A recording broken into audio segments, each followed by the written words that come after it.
Hello D students, नंद academy के YouTube channel में आपका बहुत बहुत स्वागत। डी स्टूडेंट्स, पिछले वीडियो में हमने आपसे मानव के पोषण के बारे में डिस्कस किया था और उस मानव के पोषण में स्पेशली आप आहार नाल के जितने भी भाग हैं, मुख गुहा, ग्रसनी, ग्रासनली, स्टामक, क्लियर, इंटेस्टाइन जिसे हम आंत नाम देते हैं, और आंत में दो, छोटी आंत और बड़ी आंत, इन सब की चीज़ों, इन सब के बारे में हमने डिटेल में स्टडी किया उनके फिगर के साथ में। आज हम मानव के पोषण में ही दूसरा टॉपिक है पाचक ग्रंथियाँ। उस पाचक ग्रंथियों को लेकर यहाँ पर प्रस्तुत हुए हैं और उनके बारे में हम आपसे अध्ययन करते हैं, बातचीत करते हैं। ये हमारा देखिए यहाँ पर पाचक ग्रंथियां, पाचक ग्रंथियां, ये मानव के पोषण में आपकी दूसरी टॉपिक है। क्लियर? इन्हें हम डाइजेस्टिव ग्लैंड कहते हैं, डाइजेस्टिव ग्लैंड्स। अब इन्हें हम डिफाइन कैसे करेंगे? ये पाचक ग्रंथियां होती क्या हैं, कहाँ पर पाई जाती हैं, इनका काम क्या होता है, कितने प्रकार की होती हैं और कौन कौन सी आहार नाल के बाहर होती हैं, कौन कौन सी आहार नाल के भीतर होती हैं, कौन क्या एंजाइम सिक्रीशन करती हैं, इन सारी बातों पर हम यहाँ चर्चा करेंगे। तो आइए इसमें बात करते हैं। हम सबसे पहले ये बताएंगे कि ऐसी ग्रंथियाँ जो पाचक रसों का स्राव करती हैं, जो पाचक रस का निर्माण करती हैं, उन्हें हम नाम देते हैं पाचक ग्रंथियां। और ये पाचक रस भोजन, चाहे वो आपका कार्बोहाइड्रेट हो या प्रोटीन हो या फैट्स हैं, जितने भी भोजन के मॉलिक्यूल्स होते हैं उन सबको पचाती हैं। अर्थात उनको पचाने के लिए उनमें डिफरेंट टाइप्स के एंजाइम जो होते हैं उस पाचक रस में पाए जाते हैं। क्लियर? तो इनको हम डिफाइन कैसे करेंगे फिर से एक बार, कि ऐसी ग्रंथियां जो पाचक रस का स्राव करती हैं और पाचक रस भोजन को पचाने में मदद करते हैं, उसे हम नाम देते हैं पाचक ग्रंथियां। यहां पर एक लाइन हम मेंशन कर देते हैं आपके लिए कि ऐसी ग्रंथियां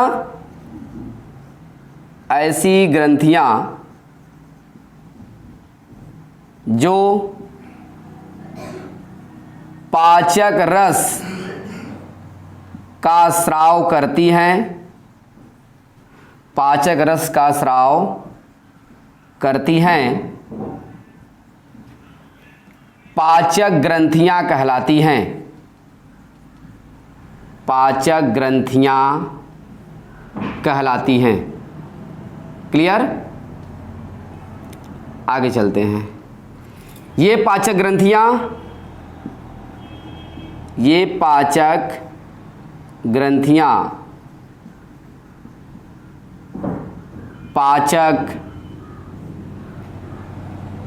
ये पाचक ग्रंथियां पाचक रस का स्राव करती हैं तथा भोजन को पचाने में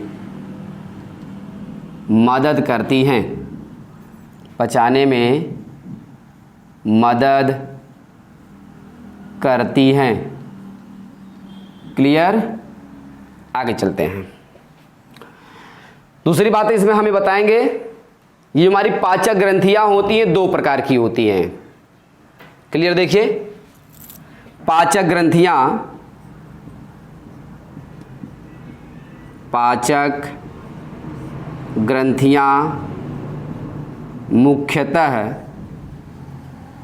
मुख्यतः दो प्रकार की होती हैं, क्लियर? कौन कौन दो प्रकार?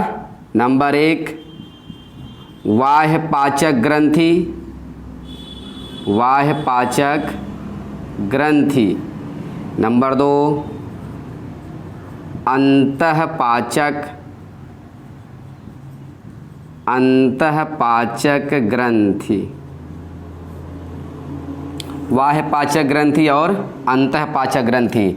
बाह्यपाचक ग्रंथि को इंग्लिश में क्या कहते हैं? External digestive gland. क्लियर? और इसका जो दूसरा नाम है इंटरनल डाइजेस्टिव ग्लैंड। ठीक है, अब इनके हम एक एक के बारे में, बाह्यपाचक ग्रंथि क्या होती हैं, अंतःपाचक ग्रंथि क्या होती है, इन सारी चीज़ों के बारे में हम इसमें स्टडी करते हैं। तो सबसे पहले आपको बता दें, बाह्यपाचक ग्रंथि। बाह्य मतलब बाहर। किसके बाहर? एलिमेंट्री कैनाल के बाहर। आप यूँ कह सकते हैं कि ऐसी पाचक ग्रंथियाँ जो एलिमेंट्री कैनाल के बाहर पाई जाए, मतलब आहार नाल के बाहर स्थित होती हैं, उसे हम नाम देते हैं क्या? बाह्यपाचक ग्रंथि कहते हैं। बात क्लियर है? दूसरी बातें, ये अंतःपाचक ग्रंथि में क्या होता है कि ऐसी पाचक ग्रंथियां जो आहार नाल के अंदर या आहार नाल की दीवार में धंसी होती हैं, उसे हम नाम देते हैं अंतःपाचक ग्रंथि। क्लियर? तो आइए देखिए, यहां पर हम सबसे पहले हम बात करेंगे इसमें बाह्यपाचक ग्रंथियों के बारे में। ठीक है, बाह्यपाचक ग्रंथि क्या होता है? बाह्यपाचक ग्रंथि, ठीक है, इसे हम नाम देते हैं एक्सटर्नल डाइजेस्टिव ग्लैंड। अब देखो, इसको हम कैसे डिफाइन करते हैं। आप इसमें कह सकते हैं कि ऐसी पाचक ग्रंथियां जो एलिमेंट्री कैनाल के बाहर पाई जाती हैं और पाचक रस का स्राव करती हैं, उसे हम नाम देंगे क्या? उसे हम नाम देते हैं बाह्यपाचक ग्रंथि कहते हैं। देखिए इसमें, देखिए होता क्या है। ऐसी पाचक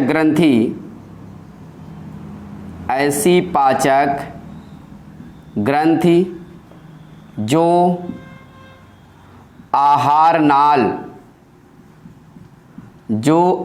नाल के बाहर पाई जाती हैं,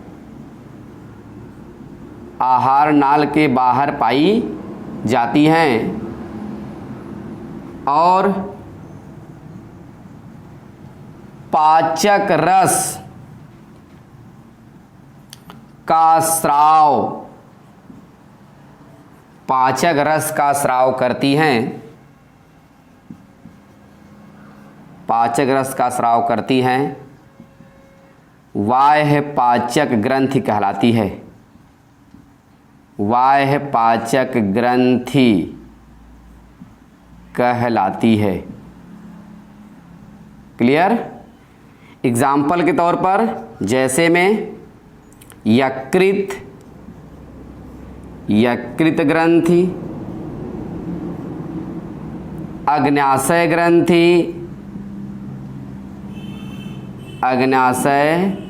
ग्रंथि, ये सभी लोग क्या मिलेंगे आपको?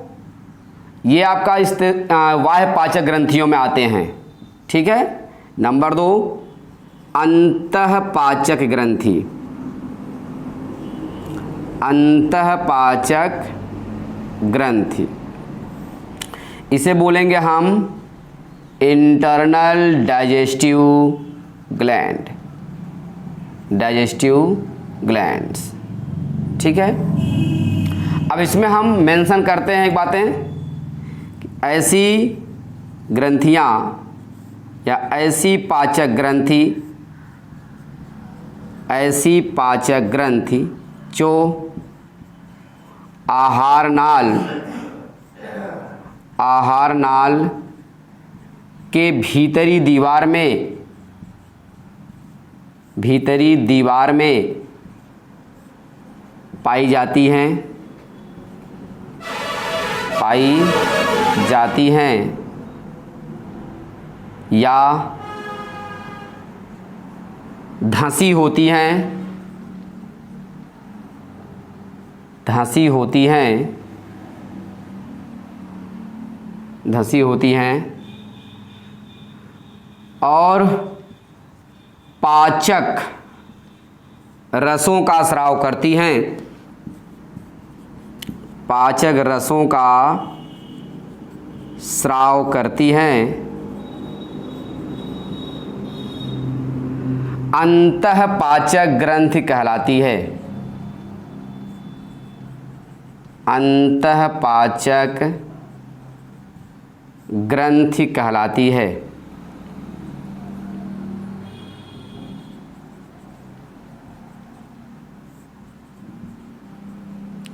अंतःपाचक ग्रंथि कहलाती है। फॉर एग्जाम्पल इसमें आपको मिलेगा आमाशय, आमाशय या आमाशयी ग्रंथि, आमाशयी ग्रंथि, या इसे हम क्या नाम देते हैं, जठरीय ग्रंथि, ठीक है, कामा अग्न्याशय, सॉरी, आमाशयी ग्रंथि, जठरीय ग्रंथि, इंटेस्टाइनल ग्लैंड, आंत्रीय, आंत्रीय ग्रंथि, ठीक है। ये सभी लोग जितने भी आते हैं ये हमारे अंतःपाचक ग्रंथियों की कैटेगरी में रखे जाते हैं। Clear students?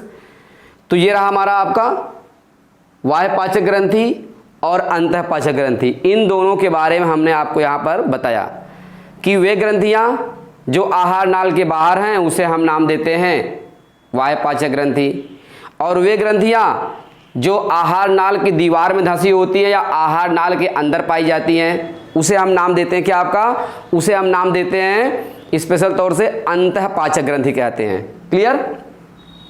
आइए देखते हैं इसके बारे में। हम यहाँ पर ये दो प्रकार हो गए। अब इसमें स्पेशली जो होती हमारी पाचक ग्रंथियों में हम क्या क्या पढ़ेंगे। पाचक ग्रंथियों में स्पेशली तौर से हम पढ़ते क्या है इसमें कि पाचक ग्रंथियों में आपका पहले हम लार ग्रंथियों के बारे में स्टडी करते हैं। सबसे पहला हमारा लार ग्रंथि, लार ग्रंथि, ठीक है। इसे हम नाम देते हैं क्या, सालिवरी ग्लैंड्स।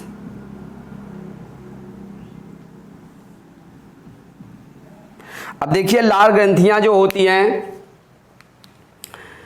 ये हमारा पाचक ग्रंथियों में आती हैं, और पाचक ग्रंथियों में स्पेशल तौर से हम लार ग्रंथियों के बारे में स्टडी करते हैं। लार ग्रंथियां होती क्या हैं, कहाँ पाई जाती हैं, कितने नंबर और कितने जोड़े में होती हैं, कितने प्रकार की होती हैं, और कौन और कहाँ कहाँ इनकी सिचुएशन हमारे एलिमेंट्री कैनाल या कहो बक्कल कैविटी में कहाँ कहाँ पाई जाती हैं। इन सारी चीज़ों के बारे में हम वहाँ पर स्टडी करते हैं। तो आइए इसमें सबसे पहले हम बात करेंगे लार ग्रंथि।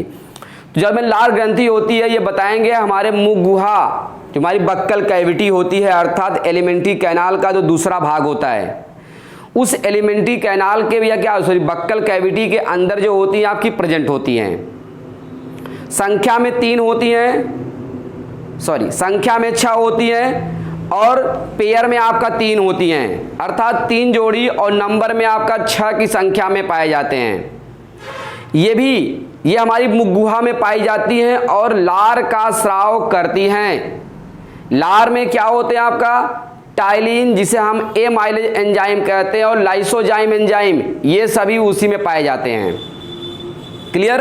तो आइए इसमें हम बात करते हैं 1 मिनट के लिए कि जो लार ग्रंथियां होती हैं इनकी पहले हम पोजीशन बताएंगे, कहां पर ये पाई जाती हैं। पहली बात उसको डिफाइन करो। ऐसी ग्रंथियां, ऐसी पाचक ग्रंथि, ऐसी पाचक ग्रंथि जो लार का स्राव करती हैं। क्या करती हैं? लार का स्राव करती हैं। लार ग्रंथि कहलाती है, लार ग्रंथि कहलाती है। क्लियर? अब आगे चलते हैं। इसमें ऐसी पाचक ग्रंथि जो लार का स्राव करती हैं लार ग्रंथि कहलाती है। और लार में पाचक एंजाइम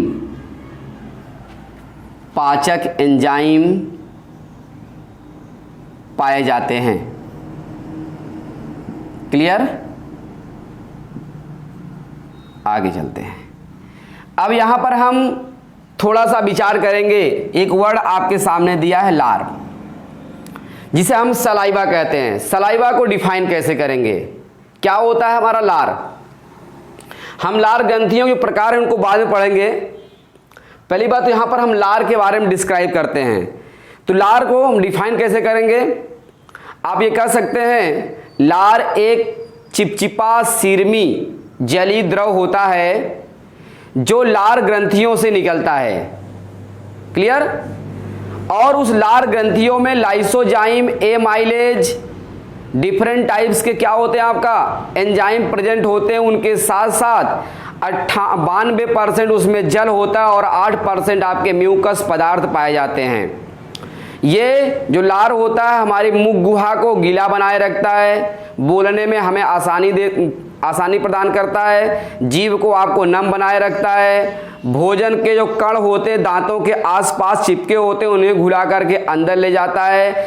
ठोस भोजन को ये जल्दी घुलाता है और जो हम हार्ड और गर्म भोजन लेते हैं उनको भी क्या होता है उन्हें ठंडा करके अंदर ले जाने का काम करता है। ये हमारा सब लार काम करते हैं। तो यहां पर हम देखेंगे लार के बारे में थोड़ा सा। यहां पर हम बातें करते हैं लार के बारे में स्पेशली। तो आप ये कह सकते हैं लार एक चिपचिपा सीरमी जलीय द्रव होता है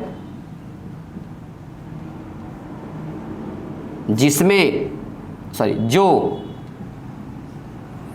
लार ग्रंथियों से निकलता है, जो लार ग्रंथियों से निकलता है। क्लियर? कह रहा है कि लार एक चिपचिपा सीरमी जलीय द्रव होता है जो लार ग्रंथियों से निकलता है, जिसमें 92% जल तथा 8% श्लेष्म पदार्थ एवं एंजाइम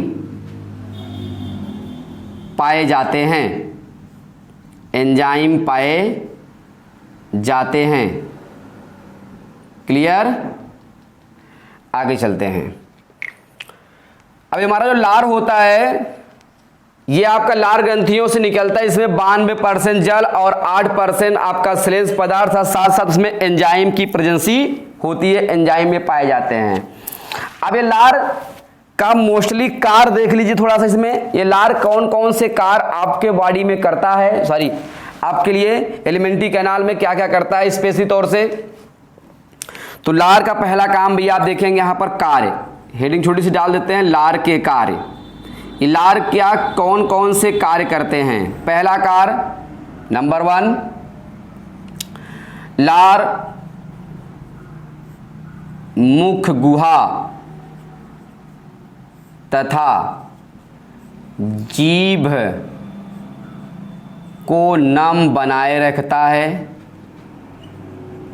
नम बनाए रखता है। ठीक है। दूसरी बातें, लार हमें बोलने में सुविधा, हमें बोलने में सुविधा प्रदान करता है, सुविधा प्रदान करता है। ठीक है। नंबर 3, लार भोजन में उपस्थित कार्बोहाइड्रेट, लार भोजन में उपस्थित कार्बोहाइड्रेट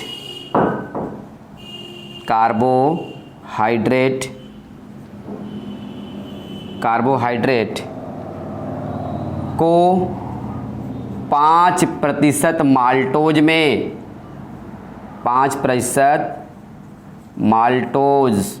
में परिवर्तित करता है, क्लियर। लार में एमाइलेज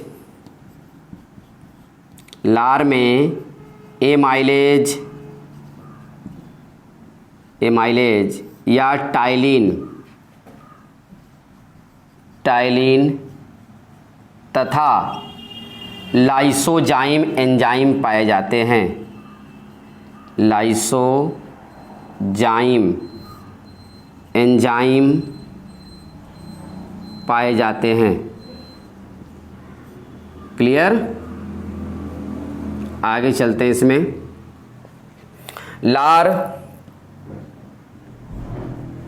लार जो होता है, ये लार गर्म भोजन को ठंडा करने में मदद करता है, मदद करता है, क्लियर। अगली बातें, दांतों में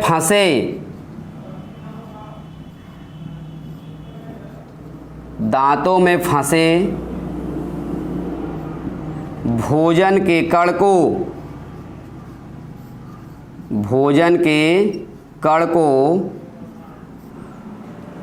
निकालकर मुख गुहा की सफाई करता है,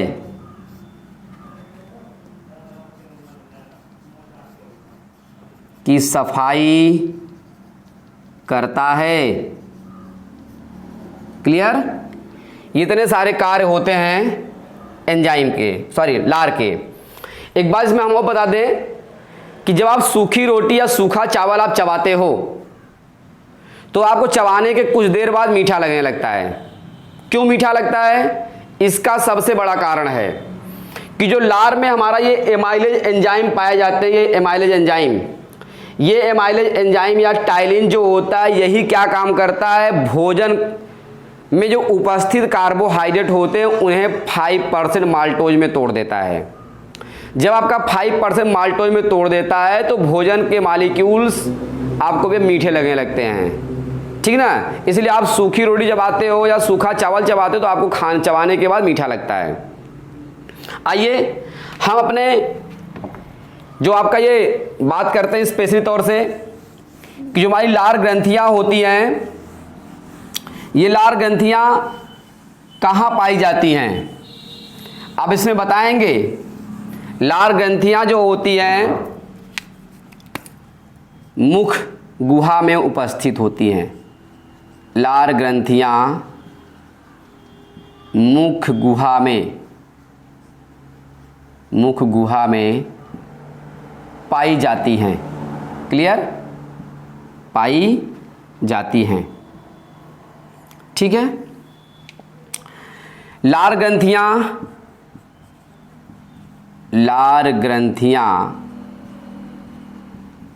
3 जोड़ी होती हैं तथा संख्या में 6 पाई जाती हैं, क्लियर है। संख्या में 6 पाई जाती हैं, क्लियर। आगे चलते हैं। लार ग्रंथियां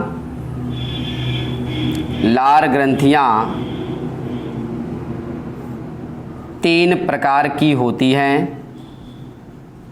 तीन प्रकार की होती हैं। क्लियर? नंबर 1 कर्णमूल ग्रंथि, नंबर 2 अधो जिह्वा, अधो जिह्वा ग्रंथि, नंबर 3 अधोहानु, अधोहानु ग्रंथि। ये तीन तरह की ग्रंथियां होती हैं, इन्हें हम पैरोटिड ग्लैंड्स नाम देते हैं इंग्लिश में। इन्हें सबलिंगुअल कहते हैं, सबलिंगुअल ग्लैंड्स कहते हैं। और इसमें तीसरा होता है सबमैक्सिलरी, ORR सबमैंडिबुलर ग्लैंड्स कहते हैं। ठीक है, अब आइए इनमें हम स्पेशली तौर से एक एक ग्रंथियों के बारे में स्टडी करते हैं। ठीक ना, कर्णमूल ग्रंथियां क्या होती हैं, अधोजिह्वा ग्रंथि क्या होती है, अधोहानु ग्रंथि क्या होती है, इन सब के बारे में हम यहाँ पर विशेष तौर से स्टडी करते हैं। तो आइए देखते हैं इसके बारे में। सबसे पहला हमारा जो ग्रंथि है वो कौन सी ग्रंथि है? लार ग्रंथियों में स्पेशल तौर से कर्णमूल ग्रंथि। जो हमारी कर्णमूल ग्रंथि है, कर्णमूल ग्रंथि, इसे हम नाम देते हैं पैरोटिड ग्लैंड्स, पैरोटिड्स ग्लैंड। ठीक है, जो कर्णमूल ग्रंथि होती हैं ये लार ग्रंथियों की सबसे बड़ी ग्रंथि होती हैं। इनका पहली बातें हम यहां डिस्कस करेंगे आपसे कि कर्णमूल ग्रंथि लार ग्रंथियों की सबसे बड़ी ग्रंथि होती हैं। संख्या में 2 होती हैं, अर्थात 1 पेयर में प्रेजेंट होती हैं। कहाँ ये पाई जाएंगी? हमारे चेहरे के, जो आपका चेहरा होता है इसके बगल बगल में कानों के ठीक नीचे, यहाँ जो कान हमारा होता है इस कान के ठीक नीचे दोनों साइड में एक एक आपकी क्या होती हैं, संख्या में प्रेजेंट होती हैं। ठीक है, और पूरे जो लार ग्रंथियां होती हैं उनसे बड़ी ग्रंथि ये पाई जाती हैं। अब इन ग्रंथियों से क्या होता है आपका, इन ग्रंथियों से नलिकाएं निकलती हैं। वो नलिकाएं जो होती हैं उस नलिका को हम नाम देते हैं स्टेंसन नलिका। ये स्टेंसन नलिका जो होती है ये ऊपरी जबड़े और खास तौर से आपका निचले जबड़े कि जो आपकी मोलर टीथ होती हैं, जो आपकी द्वितीय मोलर दांत होती हैं, उनके पास में आकर खुली होती हैं और लार का स्राव करती हैं। बातें क्लियर हैं? और एक बार इसमें और बताएंगे हम कि जो हमारी ये लार ग्रंथि है पैरोटिड ग्लैंड्स, ये कान के बिल्कुल आपका पास में स्थित होती हैं। और कभी कभी इन ग्रंथियों में जब आपका जीवाणुओं का संक्रमण हो जाता है तो ये ग्रंथियां कई गुना अपनी साइज में बढ़ जाती हैं। और साइज में बढ़ जाने पर क्या होता है आपका, उस कंडीशन को, उस दशा को हम नाम देते हैं मम्स या गल सूजनी कहते हैं।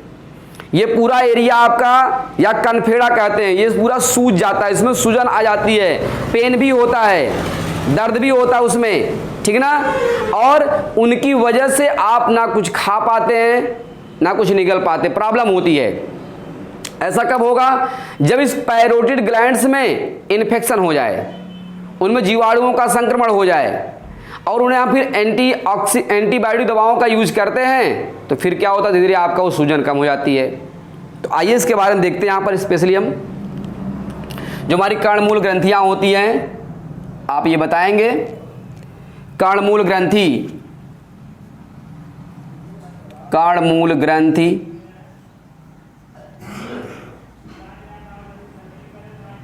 कर्णमूल ग्रंथि मुख गुहा में, कान के पास में स्थित होती हैं।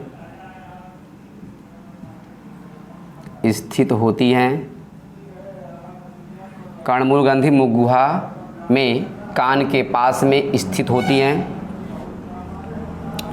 ये संख्या में 2 तथा जोड़ी में या जोड़े में 1 होती हैं। क्लियर? आगे चलते हैं। कर्णमूल ग्रंथि सबसे बड़ी ग्रंथि होती है। सबसे बड़ी ग्रंथि होती है। ठीक है, आगे चलते हैं। इन ग्रंथियों से एक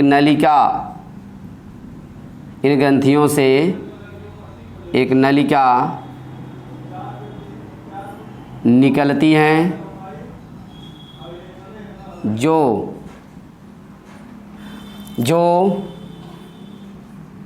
ऊपरी तथा निचले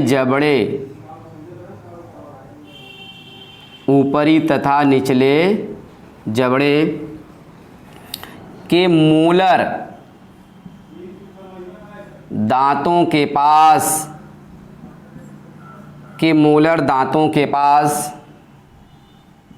के पास खुली होती हैं या खुलती हैं। दांतों के पास खुली होती हैं।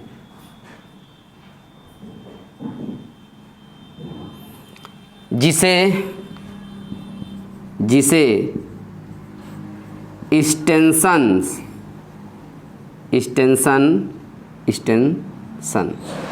नलिका कहते हैं। एक्सटेंशन नलिका कहते हैं। क्लियर?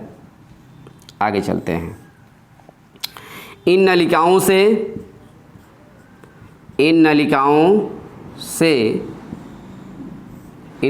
से लार निकलता है और भोजन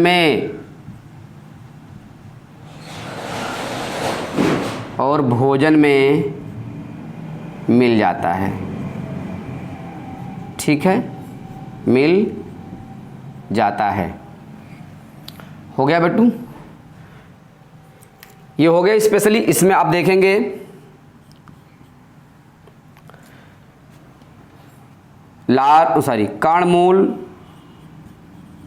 कर्णमूल ग्रंथियों में जब जीवाणु का संक्रमण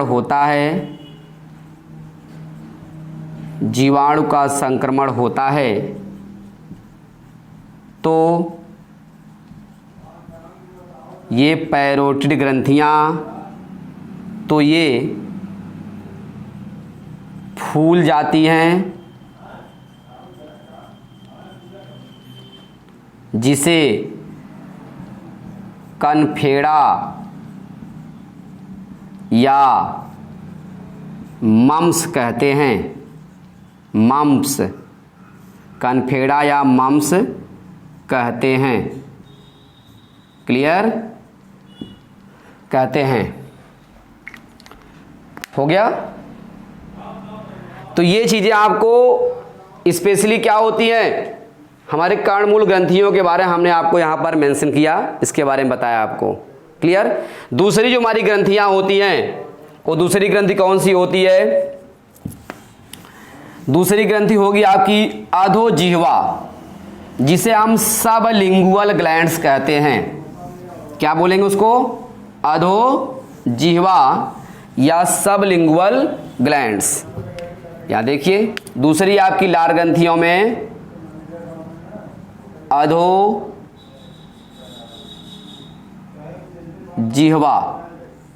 अधोजिह्वा ग्रंथि, इसे हम नाम देते हैं सबलिंगुअल ग्लैंड्स, सबलिंगुअल ग्लैंड्स कहते हैं। आगे चलते हैं, स्पेशली तौर से इसमें होता क्या है एक बार इसमें हम बता दें।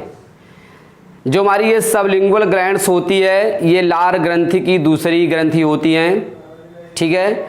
और ये जो होते हैं आपका जीभ के ठीक नीचे अर्थात मुख गुहिका के फर्श पर पाई जाती हैं। संख्या में 2 होती हैं, जोड़े में 1 पाई जाती हैं, ठीक है ना।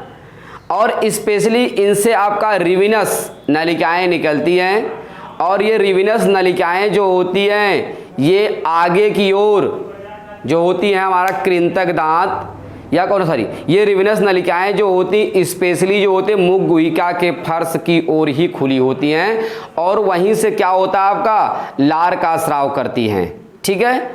क्लियर? इतनी बातें आप ध्यान से एक बार मेंशन कर देता हूं मैं, फिर देख लीजिए। यहां पर हम बातें करेंगे तो स्पेशली तौर से क्या कि जो हमारी अधोजिह्वा ग्रंथि होती है, अधोजिह्वा, अधोजिह्वा ग्रंथि, अधोजिह्वा ग्रंथि मुख गुहा, मुख गुहा के फर्श पर स्थित होती हैं अर्थात यह जीभ के नीचे पाई जाती हैं, जीभ के नीचे पाई जाती हैं। क्लियर? आगे चलते हैं। ये संख्या में 2 तथा जोड़ी में या जोड़े में 1 होती हैं, 1 होती हैं। यह लार ग्रंथि की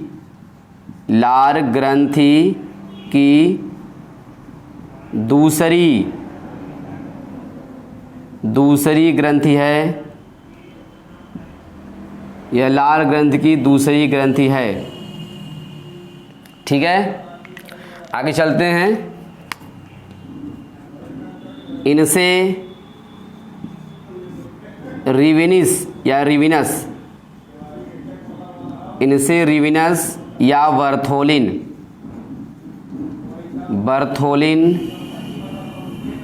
नलिका निकलती है,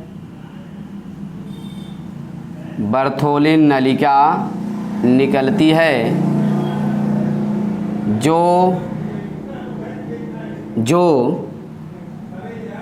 मुख गुहिका में खुलती हैं या खुली होती हैं, खुली होती हैं या खुलती हैं, या खुलती हैं, खुलती हैं, ठीक है। आगे चलते हैं। तो ये हो गए हमारे अधोजिह्वा जो आपकी दूसरी लार ग्रंथियां होती हैं और मोस्टली इसमें संख्या में 2 पाई जाती हैं।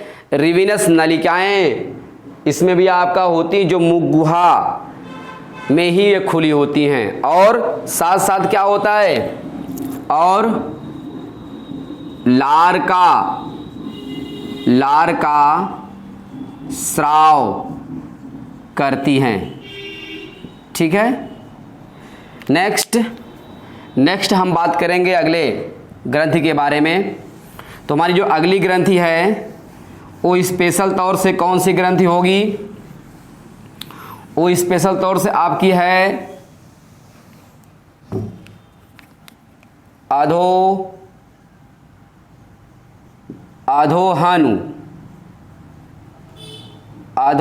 ग्रंथि, अधोहानु ग्रंथि। इस ग्रंथि को हम क्या नाम देंगे? Submaxillary ORR, submandibular glands. ठीक है, सबमैक्सिलरी और सबमैंडिबुलर ग्लैंड्स, इनको ये नाम देते हैं। क्लियर? तो आइए देखते हैं इसके बारे में। अब होता क्या स्पेशल तौर से ये, इसके बारे में हम बताएंगे। अधोहानु ग्रंथि, अधोहानु ग्रंथि मुख गुहा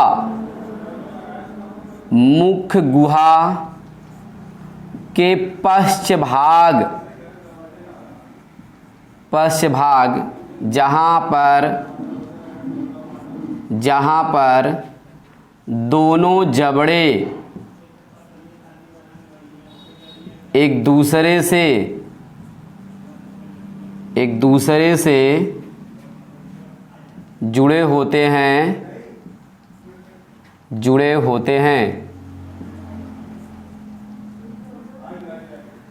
अधोहानु ग्रंथि मुख गुहा के पश्च भाग जहाँ पर दोनों जबड़े एक दूसरे जुड़े होते हैं पाई जाती हैं।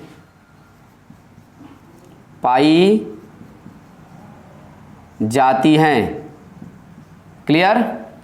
दूसरी बातें, ये संख्या में 2 होती हैं। क्लियर? इनसे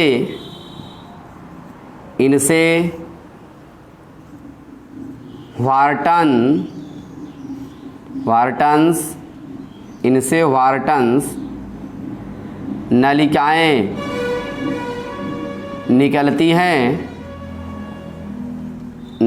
निकलती हैं जो कृंतक दांतों के पास में खुली होती हैं, जो कृंतक दांतों के पास में खुली होती हैं। ठीक है? क्लियर? और लार का स्राव करती हैं। क्लियर हो गया इतनी बातें?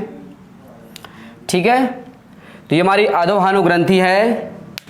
ये आपका स्पेशली हमने बताया कि ये मुख गुहा के पश्च भाग जहाँ पर दोनों जबड़े एक दूसरे से मिले होते हैं वहाँ पर ये पाई जाती हैं। संख्या में आपकी 2 होती हैं, अर्थात 1 पेयर पाई जाती हैं, और इनसे वार्टन्स नलिकाएं निकलती हैं। ये वार्टन्स नलिकाओं से क्या होता है आपका, ये सलाइवा जिसे हम लार कहते हैं वो निकलता है। ठीक है, तो आप ये कह सकते हैं, यहाँ नोट में एक चाइल्ड लाइन आप लिख सकते हैं नोट में करके, लार ग्रंथियाँ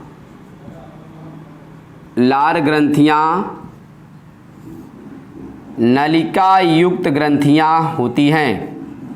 नलिका युक्त ग्रंथियाँ होती हैं। क्लियर? चलिए, तो ये रहा हमारा लार ग्रंथियों के बारे में। हमने इसमें लार ग्रंथि क्या होती है, कहाँ पर पाई जाती हैं, कितने प्रकार होते हैं, इनको पढ़ लिया। और उनमें एक छोटा सा टॉपिक था लार, उसके बारे में हमने स्टडी किया। लार किसे कहते हैं, लार के कार्य क्या होते हैं, इन सारी बातों को हमने यहाँ पर डिस्क्राइब किया आपसे।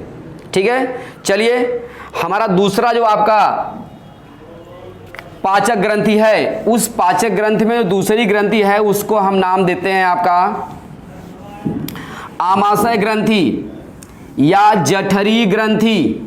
इनके बारे में हम चर्चा करते हैं यहाँ पर। आमाशय ग्रंथि, आमाशय आमाशय ग्रंथि या जठरीय ग्रंथि। ठीक है, इन्हें हम क्या नाम देंगे? इसे बोलते हैं आपका गैस्ट्रिक ग्लैंड्स। चलिए इनके बारे में हम चर्चा करते हैं आपसे। अब देखेंगे जो हमारी जठरी ग्रंथियां होती हैं इसे हम आमाशय ग्रंथि कहते हैं। ये आमाशय ग्रंथि अंतःपाचक ग्रंथि कहलाती। अंतःपाचक ग्रंथि क्यों? क्योंकि ये आहार नाल की दीवार में पाई जाती हैं। आहार नाल की दीवार में धंसी होती है, इसलिए इन्हें हम अंतःपाचक ग्रंथि के नाम से जानते हैं। क्लियर? और ये जो आपकी आमाशय की दीवार होती है, जो आपका उसमें जो जठरी ग्रंथियां पाई जाती हैं, उनसे आपका एक प्रकार का सिक्रीशन होता है, एक प्रकार का स्राव होता है, उसे हम नाम देते हैं जठर रस। क्या कहते हैं? आपका जठर रस। अब उस जठर रस में आपका विभिन्न प्रकार के एंजाइम, चाहे वो पेप्सिन हो, रेनिन हो, एचसीएल हो, कुछ म्यूकस सबस्टेंस भी पाए जाते हैं, है ना। इन सारी चीज़ों का भी क्या होता है, ये सारी चीज़ें जो होती उसी में जाकर के मिक्स होती हैं, अर्थात उसी में पाई जाती हैं। क्लियर? दूसरी बातें, जो आपका ये जठर ग्रंथियां होती हैं और इनसे निकलने वाले जठर रस होते हैं, ये जठर रस में उपस्थित विभिन्न प्रकार के एंजाइम भोजन के साथ आए हुए जो आपके मालिक्यूल्स, भोजन के मालिक्यूल्स होते हैं, उन भोजन के मालिक्यूल में ये अपने रस को मिला देती है। और जब मिलाती है तो रस क्या होता है, उस भोजन के साथ आपका मिक्स कर जाता है। और वहाँ जब मिलाती है तो वहाँ पर दो प्रकार की क्रियाएं चलती हैं, एक क्रमाकुंचन, दूसरा आपका मंथन। क्रमाकुंचन गतियों के द्वारा भोजन जो होता है ये आपका जठर रस में मिल जाता है, और साथ साथ क्या हो, मंथन गतियाँ होती है वो आपका जिस प्रकार से हम दही को मथते हैं मथनी से, उसी प्रकार से मूवमेंट होता है। इस प्रकार से भोजन जो होता है उसके रस में मिल करके लुगदी के रूप में कन्वर्ट हो जाता है। क्लियर? ये सारी चीज़ें वहाँ पर कल चलती हैं। तो वहाँ पर जठर ग्रंथियों का क्या रोल है, इनके बारे में हम यहाँ पर डिस्कशन आपसे करते हैं। आइए देखते हैं इसमें। आमाशय जो ग्रंथि होती है, ये ग्रंथियां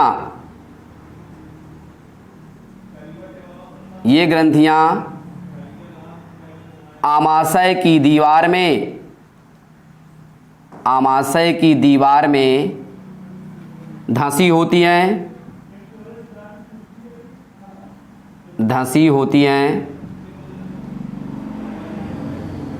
इसलिए इन्हें अंतःपाचक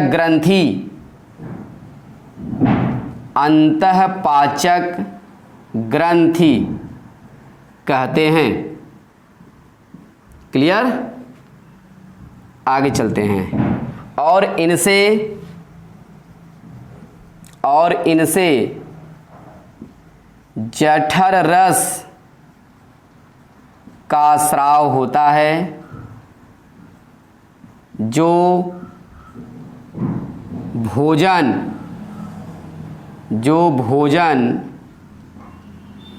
में उपस्थित कार्बोहाइड्रेट,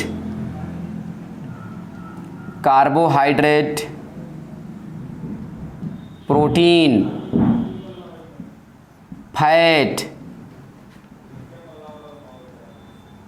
कार्बोहाइड्रेट, प्रोटीन, वसा, जो भोजन में उपस्थित कार्बोहाइड्रेट, प्रोटीन, वसा पर क्रिया करते हैं। क्लियर? आगे चलते हैं। ये आमाशय ग्रंथि या ये आपका आमाशय ग्रंथि 3 प्रकार की होती हैं। 3 प्रकार की होती हैं। क्लियर? Number 1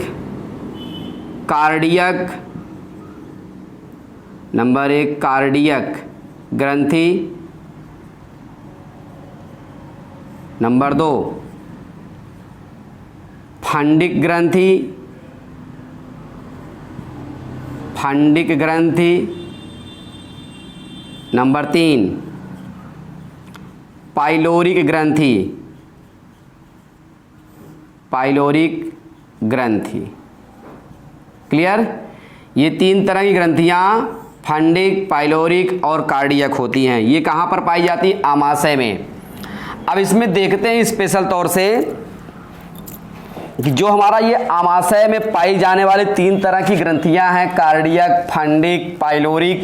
clear? इसको स्पेशली जो होते हैं अलग अलग बारे में डिस्कस करते हैं। इसको यहाँ पर हम डिफाइन करते हैं, कार्डियक, फंडिक और पाइलोरिक ग्रंथि क्या होती है। तो कार्डियक ग्रंथि को हम सबसे पहले यहाँ पर स्टडी करते हैं, इसके बारे में देखते हैं। क्लियर?